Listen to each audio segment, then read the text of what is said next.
एनसायक्लोपीडिया of philosophical sciences. एनसायक्लोपीडिया म्हणजे विश्वकोश, philosophical म्हणजे तत्वज्ञान आणि सायन्सेस म्हणजे विज्ञान.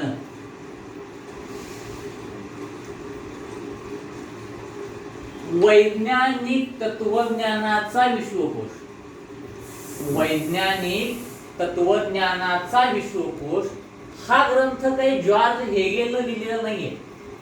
हा ग्रंथ जॉर्ज हेगेलनं लिहिलेला नाहीये, तर या ग्रंथामध्ये जॉर्ज हेगेलची भाषणं, जॉर्ज हेगेलने लिहिलेले लेख यांचं कुणीतरी संकलन केलेलं आहे, एकत्रित केलेलं आहे आणि म्हणून तो ग्रंथ प्रसिद्ध आहे.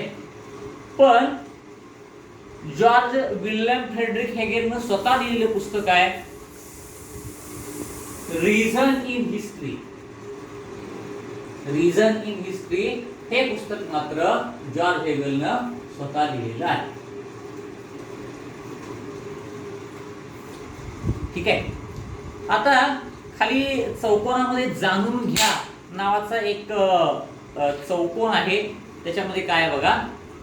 हेगेलच्या मते कोणत्याही घटनेचा अर्थ लावण्यासाठी तिची वर्गवारी दोन विरोधी प्रकारात करावी लागते, त्याशिवाय मानवी मनाला त्या घटनेचं आकलन होत नाही. दोन प्रकारामध्ये वर्गवारी करावी लागते असं हेगेलचं मत आहे.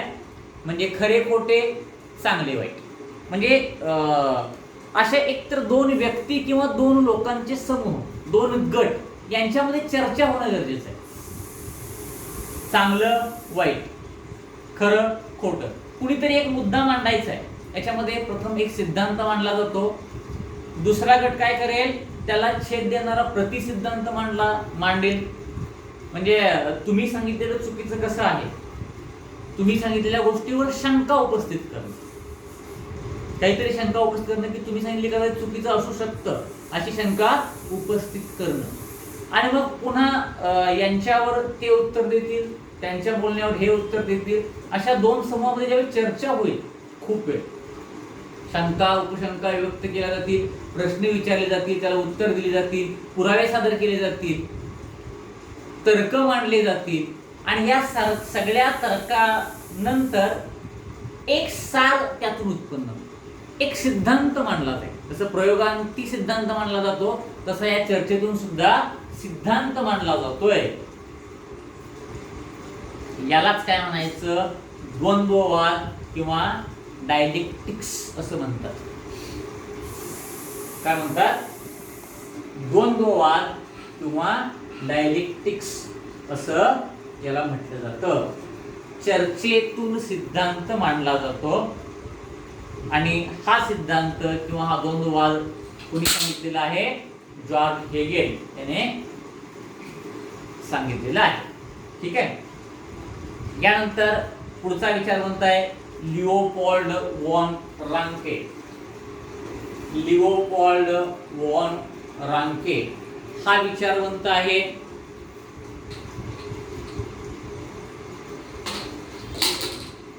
एकोणिसाव्या शतकातील इतिहास लेखनाच्या पद्धतीवर प्रामुख्याने बर्लिन विद्यापीठातील लिओपोल्ड वॉन रांके. आता हा बर्लिन विद्यापीठातला म्हणजे हा जर्मनीचा आहे. त्याने इतिहास संशोधनाची चिकित्सक पद्धती कशी असावी ते सांगितले. मूळ दस्तऐवजांच्या आधारे प्राप्त झालेली माहिती ही सर्वाधिक महत्वाची. ज्यानं सुरुवातीला इतिहास लेखन केलं ती कागदपत्र मिळाली पाहिजे. नंतर मग त्याचं बघून कुणीतरी लिहिलं, त्यात थोडासा बदल करून लिहिला असेल, काहीतरी अंदाज व्यक्त करून लिहिला असेल, थोडंसं चुकीचं असेल, पण मूळ सुरुवातीला घटना सुरू असताना जी कोणी व्यक्ती उपस्थित होती त्यानं जे पाहिलं, जे लिहिलं, ती मूळ कागदपत्र, त्याच्या आधारे इतिहास लेखन करणं जास्त महत्वाचं आहे असं मत लिओपोल्ड वॉन रांके यानं केलेलं आहे. ऐतिहासिक घटनांशी संबंधित असलेल्या सर्व प्रकारची कागदपत्र आणि दस्तऐवज यांचा कसून शोध घेणं अतिशय महत्वाचं आहे असं त्यानं सांगितलं आणि तरच आपल्याला सत्यापर्यंत पोहोचता येईल. ऐतिहासिक कागदपत्र यांचा कसून शोध घेणं हे महत्वाचं आहे, तरच आपल्याला ऐतिहासिक सत्यापर्यंत पोहोचता येईल असा विश्वास त्याने मांडला. काल्पनिकतेवर त्याने टीका केली. कल्पना करून काही लिहिलं जातं त्याच्यावर त्याने टीका केली आहे. आणि दोन ग्रंथ आहेत ज्याच्यामध्ये त्याचे लेख संकलित केलेले आहे. 2 ग्रंथ आहेत. त्या ग्रंथांची नावं आहेत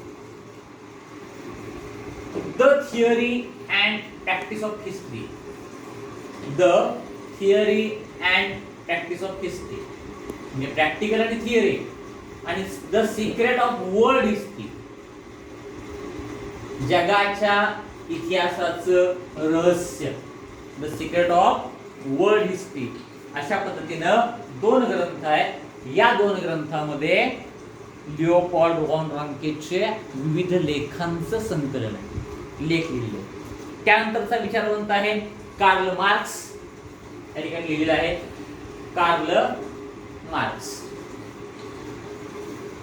हा सुद्धा जर्मन विचारवंत आहे.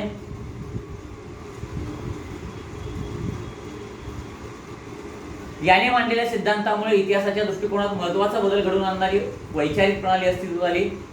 इतिहास अमूर्त कल्पनांचा नसून जिवंत माणसांचा असतो.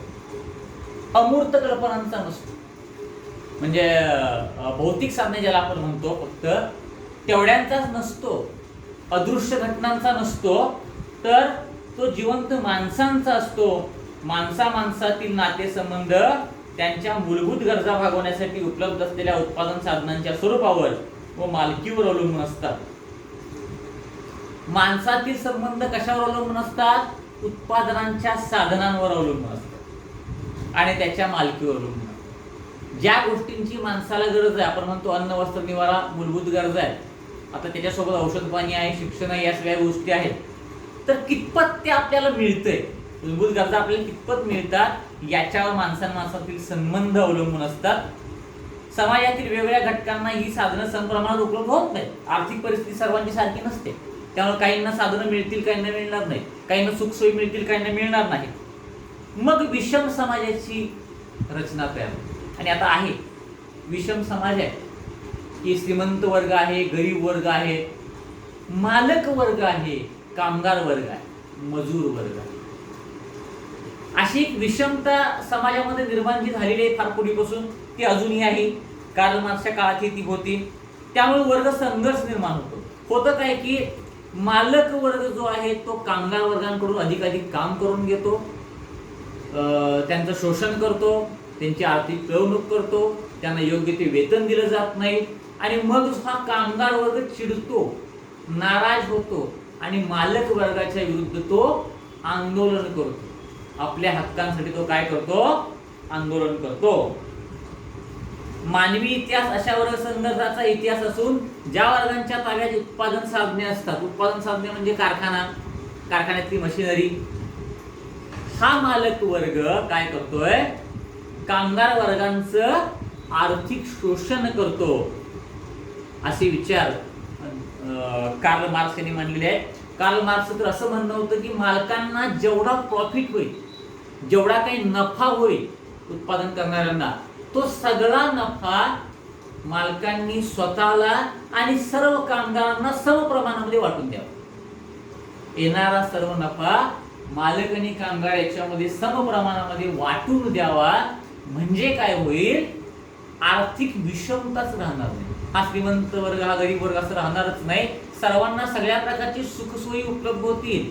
कामगार लोकांचं सुद्धा जीवनमान उंचावेल, त्यांना सुद्धा काही सुखसोयी, काही भौतिक साधनं उपलब्ध होतील. आणि मग हा जो वर्ग संघर्ष आहे, मग आंदोलन करणं वगैरे हा भागच राहणार नाहीये. आणि 2 वर्ग जे आहेत, गरीब श्रीमंत, हे भेद नष्ट होतील. असा अतिशय महत्वाचा कल्याणकारी विचार कार्ल मार्क्सनं मांडलेला आहे. आणि त्याचा एक जगप्रसिद्ध ग्रंथ आहे की जो जगामध्ये प्रसिद्ध आहे. त्या ग्रंथाचं नाव आहे दास कॅपिटल. कार्ल मार्क्सनं लिहिलेला दास कॅपिटल हा ग्रंथ जगप्रसिद्ध असा ग्रंथ आहे.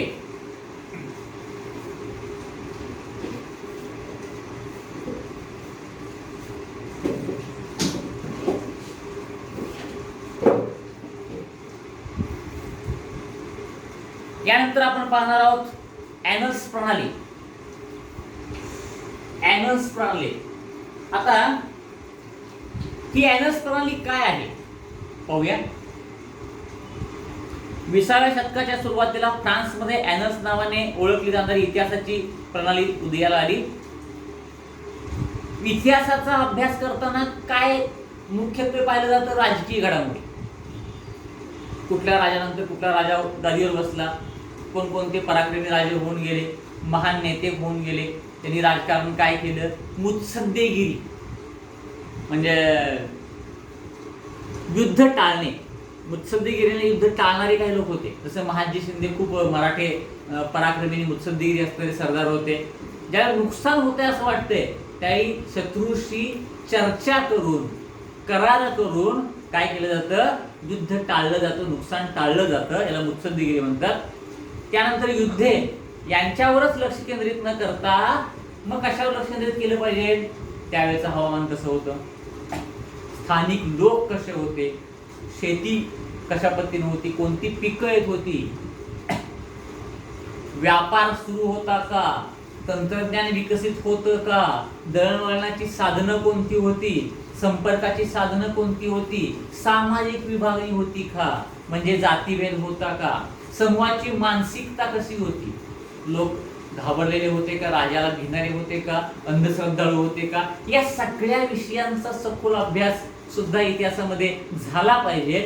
म्हणजे सर्वांगीण विकास झाला पाहिजे, सर्वांगीण संशोधन झालं पाहिजे आणि मग इतिहास लेखन केलं पाहिजे. हे जे हा जो विचार मांडण्यात आला, फ्रेंच इतिहासकारांनी मांडला, त्याला आपण ॲनल्स प्रणाली असं म्हणतो. यानंतर पुढचा मुद्दा आहे स्त्रीवादी इतिहास लेखन. स्त्रीवादी इतिहास लेखन आणि या स्त्रीवादी इतिहास लेखनामध्ये अतिशय महत्वाची कामगिरी जी बजावली ती सीमा द बोव्हा यांनी. स्त्रीवादी इतिहास लेखनामध्ये सीमो असं नाव आहे ऍक्च्युली. सीमो द बोव्हा यांनी अतिशय महत्वाची कामगिरी बजावलेली आहे. त्यांनी विचार मांडलेले आहे, त्यांनी पुस्तक लिहिलेलं आहे. सीमा द बोव्हा फ्रेंच विदुषी, विदुषी म्हणजे काय, विद्वान स्त्री, यांनी इतिहास लेखनामध्ये स्त्रियांचा अंतर्भाव करण्याबरोबर इतिहास लेखनाच्या क्षेत्रातील पुरुष प्रधान दृष्टिकोनाचा पुनर्विचार करण्यावर भर दिला गेला. पुरुष प्रधान संस्कृती तर आपली फार पूर्वीपासूनच आहे, अजूनही आहेच, बऱ्याचशा अंशी आहे. आता स्त्रिया सगळ्या क्षेत्रामध्ये काम करत आहेत, तरी सुद्धा पुरुष प्रधान संस्कृती आहे. घरामध्ये निर्णय घेण्याचे अधिकारी पुरुषांना अजूनही आहेत. तर सीमा द बोव्हा यांनी काय विचार म्हणले? पुरुष प्रधान दृष्टिकोनाचा पुनर्विचार करण्यावर त्यांनी भर दिला की फक्त युद्ध पुरुषांनीच केली का? राणी लक्ष्मीबाई सारख्या स्त्रियांनी देखील केली.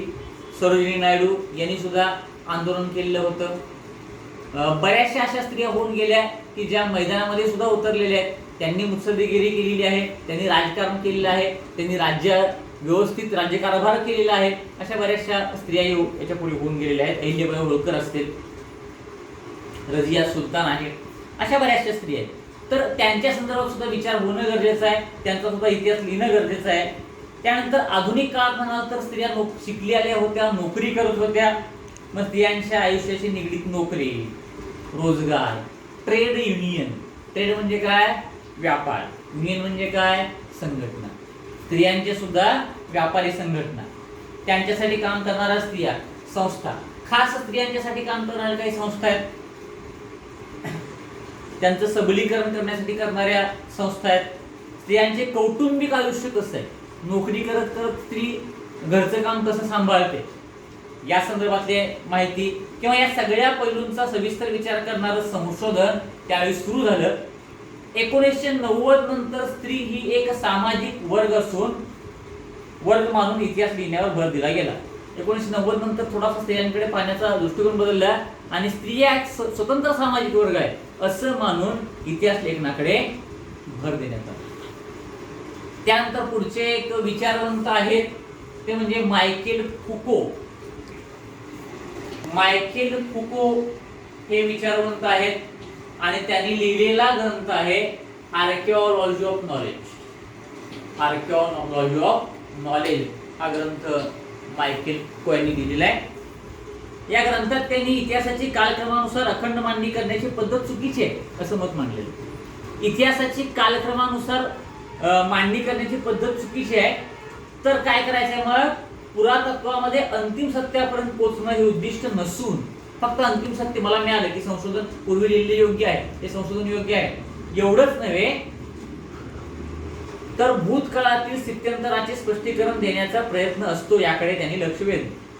भूतकाळातील स्थित्यंतर कशी घडत गेली, प्रगती कशी घडत गेली, तुम्हाला माहिती आहे की अश्मयुगापासून आपण पाहतोय चाकाचा शोध, मग अग्नीचा शोध, मग मातीची भांडी, त्यानंतर लाकडाची हत्यारं, मग धातूंची हत्यारं, स्थित्यंतर होत गेले। आदिमानवापासून आतापर्यंत तुम्ही प्रगती मानव पाहिला तर स्थित्यंतर कशा पद्धतीने घडत गेली याचं संशोधन सुद्धा होणं गरजेचं आहे, याचं स्पष्टीकरण देणं गरजेचं आहे, असं मत मायकेल फुको यांनी मांडलेलं आहे। आणि म्हणून या पद्धतीला ज्ञानाचे पुरातत्व असं म्हटलेलं आहे।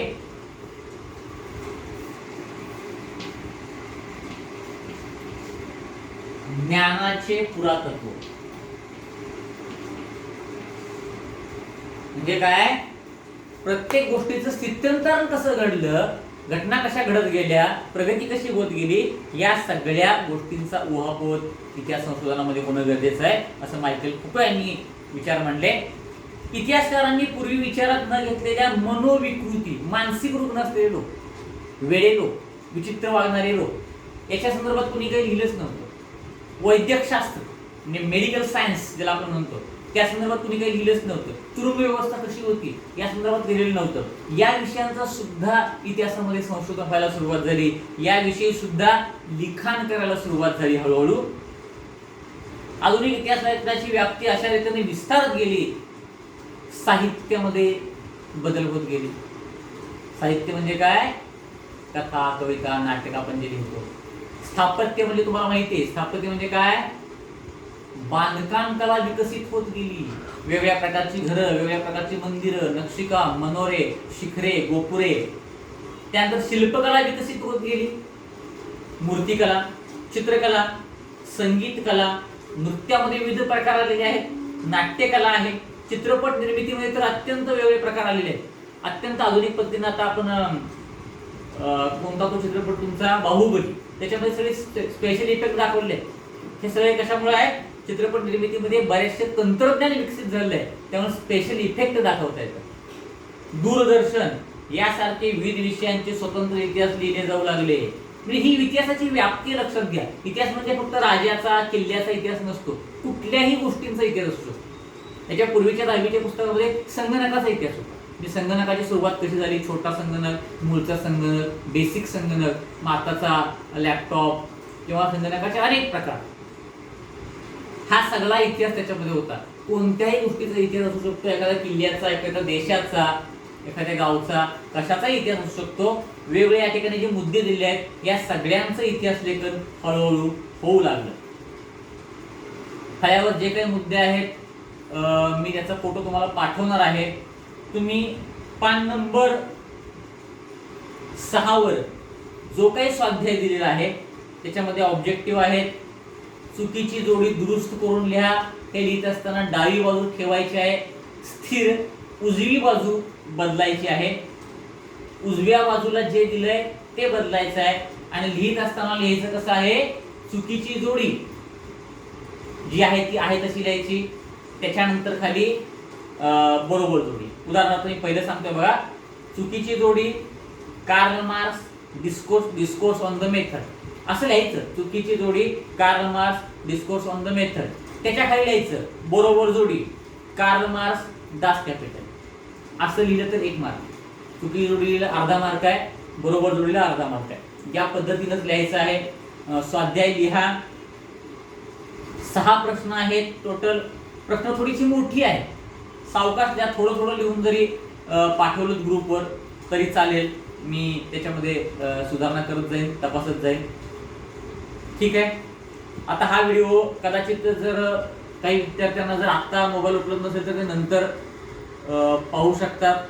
हा व्हिडिओ पॉज करून देखील तुम्ही पाहू शकता। 2 व्हिडिओ आहेत ॲक्च्युली, पहिला व्हिडिओ मी आधी पाठवतोय आणि आता हा दुसरा व्हिडिओ नंतर पाठवतोय, ठीक आहे। दोन्ही व्हिडिओ तुम्ही पॉज करून पाहू शकता। काही शंका असल्यास तुम्ही मला फोन करून किंवा मेसेज करून शंका विचारू शकता, ठीक आहे। धन्यवाद।